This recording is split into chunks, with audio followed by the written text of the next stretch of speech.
If I had access to the camp kitchen, I would be making burgers, steaks, fish, almost anything that walks, flies, and swims.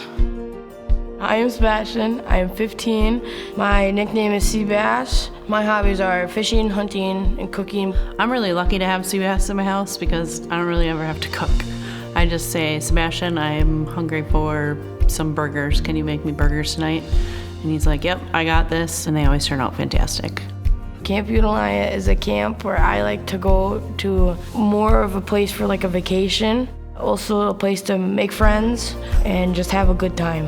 When I came to Women's Wellness Weekend, I felt rejuvenated, and I knew on my way home that I wanted Sebas to experience the camp that I did. And then I looked up the price and I was kind of disheartened because I thought, I can't send him. But then they had that part on the side that said fill out for a scholarship, and he got accepted, which was a super blessing at that time. We provide scholarships. Basically, any family can tell us what they can afford, and our scholarship fund is going to help supply the rest. The first time I came, I had an awesome counselor, Casey. He was kind of my role model at the time because I wanted to do what he was doing to help the kids. Sebas is a super special kid. I noticed there was this kid fishing every day. He was obsessed with fishing, and I learned that he was working on setting the all-time most fish caught in a week record at Camp Unia. I have 3 records. The most fish, I caught 63. The smallest fish, which was 1 inch. The biggest fish with 24 inches, it was a northern pike. He totally understands there's a finite amount of time at camp, right? Every free time is one less free time he's gonna have to catch more fish.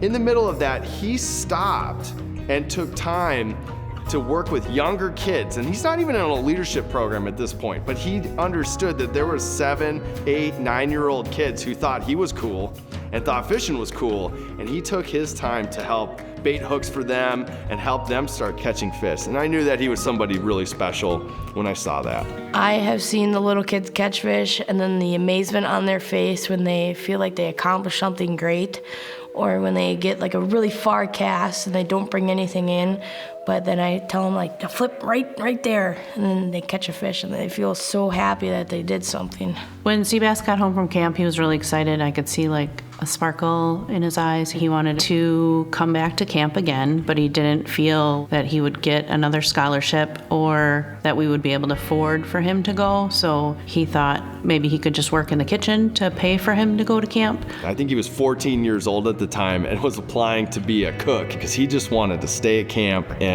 give back and loves cooking, so that's where he wanted to be. So I spent some time encouraging him to go through our leadership program, to still be a kid, still come to camp and enjoy your childhood. Max had wrote a nice couple paragraphs that said that all the counselors had a lot of good things to say about him, that he was very helpful with all the younger kids, and that he wanted to make sure Sebastian had a scholarship for the CIT program. And I was in tears, super excited for him. I like working with the younger kids because it's fun to watch them not quite know what they're doing, and then they just struggle a little bit, and then you come over and help, and then it's like a light bulb hit. That's like their favorite thing for a few minutes, and that's just like, I like to watch that happen. Sebas is just a natural leader, and I can see it when he's working with kids, and he goes out of his way to make kids laugh. He goes out of his way to, if he sees a kid who wants to fish, he goes out of his way to make sure he can help that kid catch a fish and celebrate with them. I told him after that first scholarship, I don't know how we'll get you to camp, but we will always make sure we get you to camp. If I have to go rake leaves, cut wood, or whatever I gotta do, we will get you to camp, because I see the difference it's made in his maturity, his leadership, his communication skills. Now I'm learning that I always have to take in other people's opinions and their ways of doing it. It can't just be my way. I want to give a big heartfelt thank you to everybody that's donated, because he would not have been able to come to camp without a sponsorship, and it's made a big impact for our family. So thank you. Oh, kiss the moose. What a hoot of a time.